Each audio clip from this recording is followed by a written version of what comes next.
मैं मध्य प्रदेश में सागर जिले में एक गांव में पहुंचा। उस गांव में आपको पता है कि प्राय नदियां वगैरह रहती हैं, तो वहाँ पर जंगल वगैरह जाते हैं, शौच क्रिया के लिए जाते हैं। तो वहाँ पर हम जा रहे थे शौच क्रिया के लिए, तो बहुत दूर तक निकल गए। निकलने के बाद वहाँ से लौट कर के निर्मित होकर के आए तो एक बहुत दूर एक कुटिया दिख रही थी, बहुत दूर दिख रही थी कुटिया, जहाँ वो परिसर है ना, रुकना होता है वहाँ, उतने दूर। वहाँ से एक व्यक्ति नमोस्तु बोल रहा था। तो मैंने पूछा, भाई ये कौन है? उन्होंने कहा अपने जैन समाज के सज्जन हैं। हमने कहा वो उतने दूर से नमोस्तु कर रहे हैं? बोले महाराज जी वो वहीं से कर पाएंगे।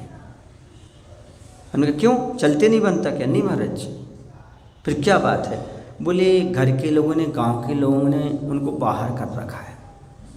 मैंने पूछा ऐसा कौन सा अपराध कर दिया? कोई अपराध नहीं।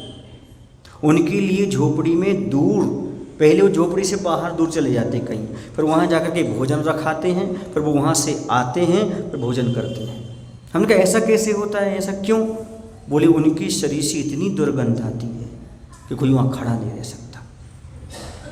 क्या? उनके शरीर से ऐसी दुर्गंध आती है कोई उनके पास खड़ा नहीं रह सकता। सुने आप लोग?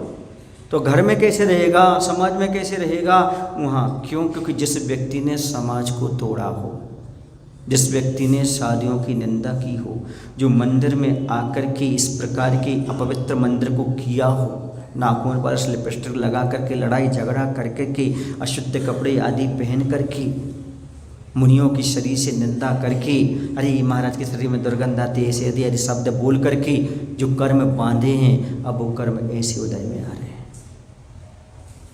कि वो न तो समाज में रह पा रहा है, न परिवार में रह, समाज से लड़ा, परिवार से लड़ा, अब न समाज में रह पाओगे, न परिवार में रह पाओगे, न मंदिर के दर्शन कर पाओगे, न साधु की बैयावृत्ति कर पाओगे। क्यों?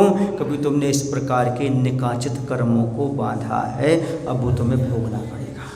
ये मैं अपनी आँखों से देख करके आया।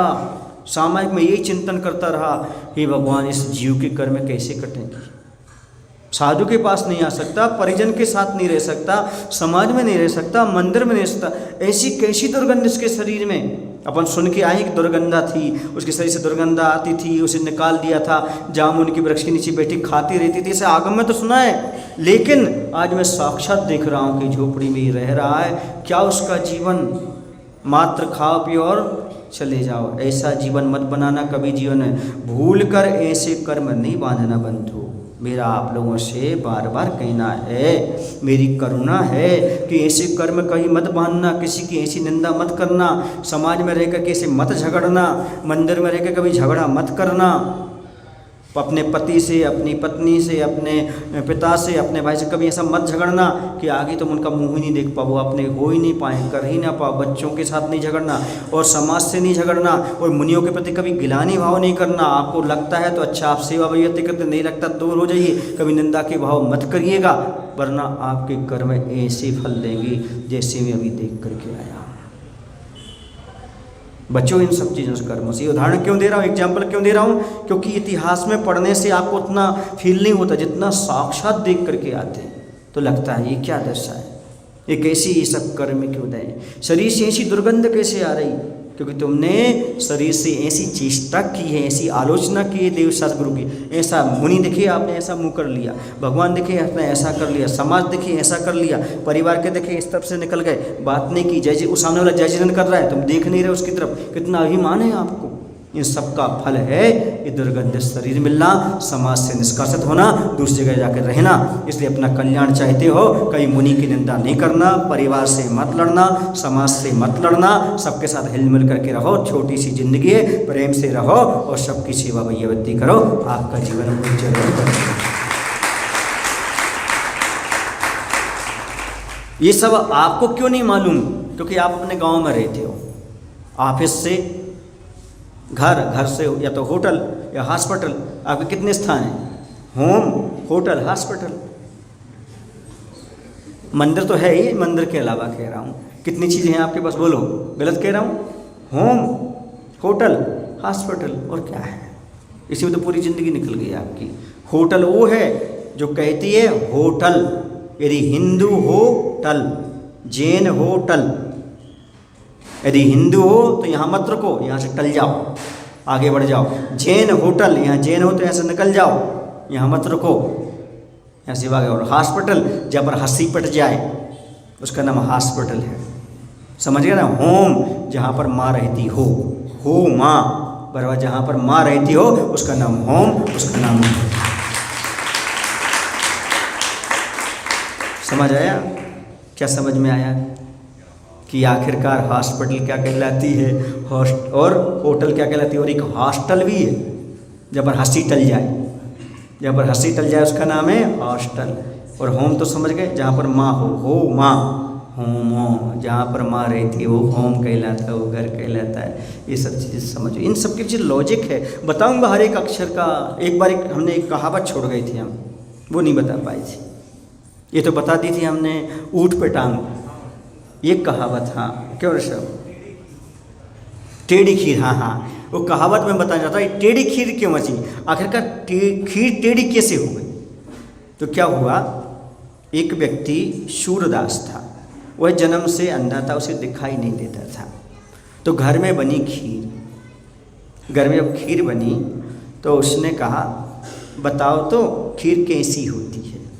तो उसने कहा सफ़ेद सफ़ेद होती है। तो उसने कहा भाई सफ़ेद सफ़ेद कैसी होती है? बोली बगुला जैसी होती है। तो बोले बगुला कैसा होता है? उसने तो कभी देखा नहीं। तो बोले ऐसा होता है। कैसा होता है? ऐसा। तो उसने ऐसा देखा, अरे बोले तो टेढ़ी खीर है। तो जब सो क्या बन गई? टेढ़ी खीर बन गई। समझ में आ रहा है ना? ये कैसी कहावत बनती है? ऐसी कहावत बनती है। एक कहावत और आप लोग बोलते हैं ना, अकल बड़ी की भैंस। वो भैंस नहीं था, अकल बड़ी के बयस।